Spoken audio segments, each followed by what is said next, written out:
My divorce became official on a quiet Tuesday morning, and by sunset my house felt unfamiliar. Even though I had lived there for almost 20 years, every room carried echoes of conversations that no longer mattered, and every picture frame reminded me of promises that had slowly disappeared. I stood in the kitchen holding a coffee mug that had long gone cold, wondering how a place filled with memories could suddenly feel so empty.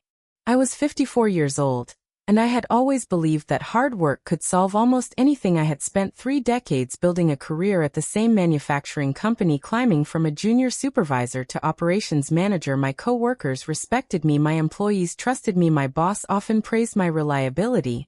Yet none of that prepared me for signing divorce papers after 26 years of marriage. Friends called during the first few days, offering sympathy and invitations to dinner. I appreciated every message, but most evenings I chose silence. Instead, I would sit on my back porch watching the sun disappear behind the trees, convincing myself that tomorrow would somehow feel lighter. At work, I buried myself in projects because spreadsheets and production schedules made more sense than emotions. My boss Richard noticed my quiet mood, but never pushed. He simply nodded during meetings and occasionally left encouraging notes on my desk, saying things like, "Take one day at a time," or "You have a strong team behind you." Richard had always been respected throughout the company. He was calm, thoughtful, and the kind of leader who remembered the names of every employee and asked about their families without making it sound forced. I admired him, but outside the office we barely interacted. Our relationship had always remained professional. Then something happened that completely caught me off guard. Late one Friday evening, I had just finished mowing the lawn. The grass clippings still clung to my shoes. As I carried the mower back into the garage, my phone buzzed with another message from my sister asking if I wanted to spend the weekend with her family. I smiled, but decided to stay home. I needed time alone, even if loneliness had become exhausting. As I closed the garage door, headlights slowly turned into my driveway. I assumed someone had the wrong address. The car stopped near the mailbox. The driver stepped out. It was Richard. For a second I honestly thought my mind was playing tricks on me. My boss had never visited my home before. Not once in all these years. He adjusted his jacket, looked around the quiet neighborhood, then offered a small wave that somehow made the moment feel even stranger. I walked toward him, trying to hide my confusion. He smiled gently and said, "I hope you do not mind me stopping by." I admitted that I was surprised. He nodded as though he expected that reaction.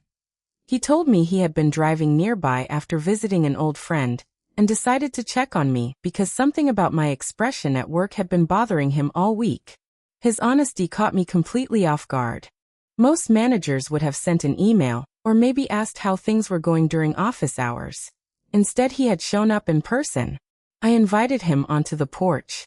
The evening air was cool and neither of us spoke for a minute. Sometimes silence says more than words ever can. Eventually Richard looked across the yard and quietly admitted that he understood divorce better than most people realized.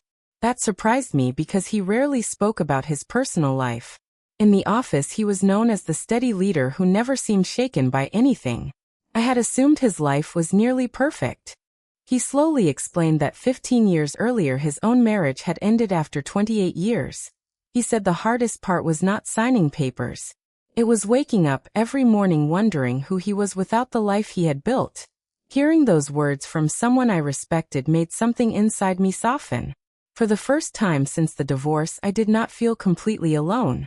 What Richard shared next made me listen even more carefully, because it revealed a side of him no one at work had ever seen. He told me that during the months after his divorce, he almost resigned from the company. Every hallway reminded him of happier times because his former wife used to bring lunch to the office every Friday. He said he questioned every decision he had ever made and wondered whether starting over in his 50s was even possible. Then one elderly coworker pulled him aside and offered advice he never forgot. "Do not confuse the end of one chapter with the end of your story." Richard smiled as he repeated those words. He admitted they sounded simple at first, but over time they completely changed the direction of his life. Listening to him felt less like talking to a boss, and more like sitting beside an old friend who understood pain without trying to fix it. The porch lights flickered on as darkness settled across the neighborhood. I realized nearly an hour had passed.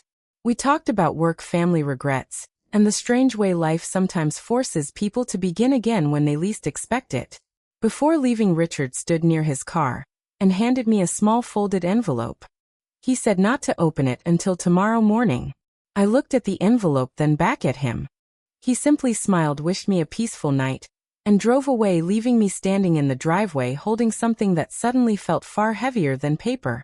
I stared at the envelope for several long minutes, wondering why my boss had gone through the trouble of bringing it to my house, and why he wanted me to wait until morning before reading whatever was inside. The envelope sat on my kitchen table all night while curiosity battled with exhaustion. I walked past it several times before finally forcing myself to go to bed. Richard had been very specific about waiting until morning, and for reasons I could not explain, I wanted to honor that request. Sunlight crept through the blinds earlier than usual, and I found myself making coffee with more energy than I had felt in weeks. The envelope looked ordinary, with only my first name written across the front in neat handwriting. I carefully opened it and pulled out a folded letter along with a single business card. The letter was short. Richard wrote that after his divorce someone had given him an opportunity. When he believed his best years were behind him, he explained that sometimes people needed more than kind words, they needed a reason to believe tomorrow could be different. The business card belonged to a leadership retreat held every autumn for professionals rebuilding their lives after major personal setbacks. The registration fee had already been paid. At the bottom of the note, Richard had written one sentence that stayed with me all day. Someone once invested in me, now it is my turn to invest in someone else. I leaned back in my chair staring at those words. No grand speech. No lecture. Just quiet generosity. For the first time since my divorce, I caught myself smiling without forcing it. The retreat was only 2 weeks away. Part of me wanted to decline. Another part wondered whether saying yes might be the first real decision I had made entirely for myself in years. That small choice became far more important than I realized because something unexpected happened before the retreat even began. Work became unusually busy after a large client requested changes to a major production order. Everyone stayed late reviewing schedules and solving problems. Normally I enjoyed that kind of challenge, but my concentration still drifted from time to time. One afternoon my coworker Melissa stopped by my office carrying 2 cups of coffee. She smiled and handed one to me. She said everyone had noticed I was quieter than usual, but nobody wanted to crowd me. Then she added something that surprised me. Richard had privately reminded the management team that difficult seasons eventually pass, and that good employees deserve patience during hard moments. I looked down at the coffee feeling grateful in a way that was difficult to describe. Richard had never mentioned any of that. He had quietly protected my dignity without making me feel weak. That realization changed the way I viewed leadership forever. People often remember promotions and bonuses, but they never forget the person who treated them with kindness when life became complicated. By Friday evening I had decided to attend the retreat. It was held at a peaceful conference center overlooking a quiet lake about 3 hours from home. The drive itself felt strangely therapeutic. The farther I traveled, the lighter my thoughts became. When I arrived, dozens of people around my age were checking in. Some had experienced divorce. Others had lost jobs, retired unexpectedly, or watched lifelong plans disappear almost overnight. Despite our different stories, we all carried the same uncertain expression. The first workshop focused on identity. The speaker asked a simple question. Who are you when the titles disappear? The room became completely silent. For years I had answered that question with husband, father, manager, provider. Now one of those roles was gone and another would soon change because my daughter had recently accepted a job across the country. Without realizing it, I had allowed my identity to depend entirely on other people. That afternoon, participants gathered into small discussion groups. A retired firefighter spoke about rebuilding his confidence after retirement. A former teacher admitted she felt invisible after losing her spouse. When my turn came, I hesitated before sharing my own story. Instead of pity, I found understanding. Nobody interrupted. Nobody offered easy answers. They simply listened. Sometimes being heard is the first step toward healing. As the conversations continued, I began noticing something remarkable. Every person sitting around that table had experienced disappointment, yet every one of them had also chosen to keep moving forward. Their circumstances were different, but their determination felt familiar. It made me wonder whether I had underestimated my own ability to begin again. That evening everyone gathered outside near the lake as the sun settled behind the trees. The calm water reflected the orange sky, and for several quiet minutes nobody spoke. One of the organizers encouraged us to think about one burden we were ready to leave behind. Mine was obvious. I was tired of measuring my future against my past. For weeks I had treated my divorce as proof that I had failed. Standing there beside complete strangers, I finally understood something different. One painful ending did not erase decades of meaningful moments. It simply marked the beginning of another chapter. The next morning my phone rang just before breakfast. It was my daughter Emily. She asked how the retreat was going. When I told her I was actually enjoying myself, she laughed. Then her voice became unusually emotional. She admitted she had been worried about me ever since the divorce because every conversation sounded like I had given up on finding happiness again. Hearing that hurt more than I expected. I never wanted my children to carry that kind of concern. I promised her something right then. I said I was finished surviving. It was time to start living again. She grew quiet for a moment before telling me how proud she was. After hanging up, I stood outside looking across the lake, feeling lighter than I had in months. When the retreat ended, everyone exchanged phone numbers and promised to stay connected. As I packed my suitcase, one of the organizers handed me another envelope. She smiled and said Richard had left it with instructions that it be given to me only after I completed the program. I could not help laughing. Apparently my boss believed in perfect timing. This envelope was slightly thicker than the first. As I opened it, my hands slowed. Inside was another handwritten note along with a company document bearing Richard's signature. The note began with words I never expected to read. If you are reading this, then I believe you are finally ready to hear why I really came to your house that Friday evening. My hands actually trembled as I unfolded Richard's note. The first sentence stopped me cold. He wrote that the visit to my house had never been spontaneous. He had planned it for nearly a month. He had simply waited until he believed I was ready to hear what he wanted to say. I looked at the company document resting beneath the letter, but forced myself to finish reading every word first. Richard explained that 18 months earlier the company board had quietly begun discussing future leadership.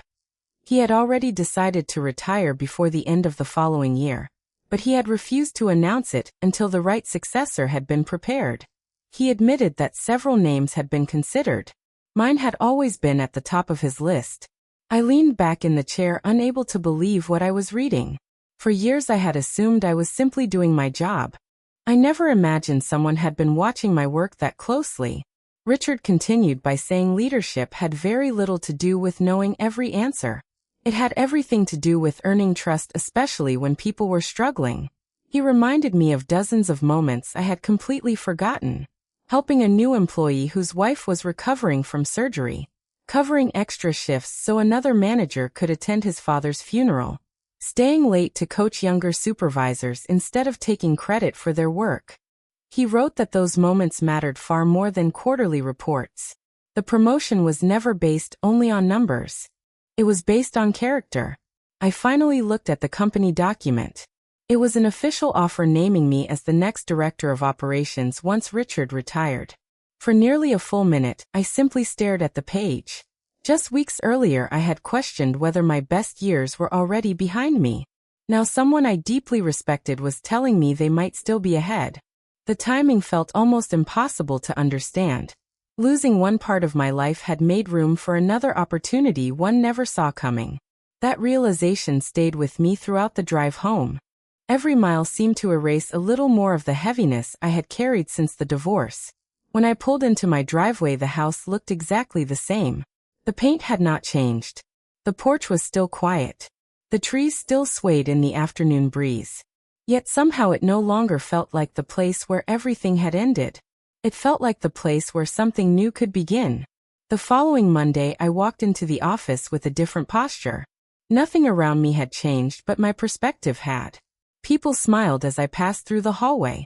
Melissa noticed the difference immediately. She laughed and said it was nice to see the old version of me coming back.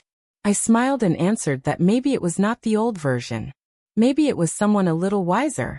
A few days later Richard invited me into his office.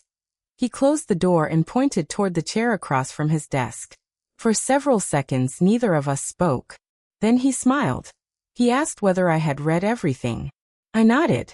Neither of us needed to mention the promotion first. Instead, I thanked him for something much bigger. I thanked him for showing up at my house. He looked down for a moment before quietly admitting that years ago another mentor had done exactly the same thing for him. That unexpected visit had changed the direction of his own life. He said kindness has a way of traveling from one person to another if someone chooses not to let it stop. We spent nearly 2 hours discussing leadership, family mistakes, and the strange ways people grow through disappointment. Before I left his office, he gave me one final piece of advice. He said, never assume the strongest person in the room is carrying the lightest burden. Treat everyone with patience because you rarely know the full story. Those words became part of the way I managed every team afterward. Months passed more quickly than I expected. Richard officially retired, surrounded by applause stories and grateful coworkers. When my name was announced as his successor, I looked across the room and saw him smiling with quiet pride. There was no dramatic speech, no grand celebration, just a simple handshake between two people who understood that trust is earned over years, not moments. Outside of work, life slowly settled into a comfortable rhythm. Emily visited more often, and our conversations became filled with laughter instead of concern. I reconnected with old friends I had unintentionally drifted away from during my marriage. I even started volunteering at a local community center, helping people who were searching for new careers after unexpected life changes. Whenever someone walked in convinced their future had already passed them by, I recognized the expression immediately. I had worn it myself. Instead of offering easy answers, I listened first. Then I shared the lesson Richard had once shared with me. Do not confuse the end of one chapter with the end of your story. Years later, I drove past Richard's neighborhood on a quiet autumn afternoon. Without calling ahead, I stopped at his house carrying nothing more than a small apple pie from a nearby bakery. He opened the door, smiled the moment he saw me, and laughed. Looks like the tradition continues.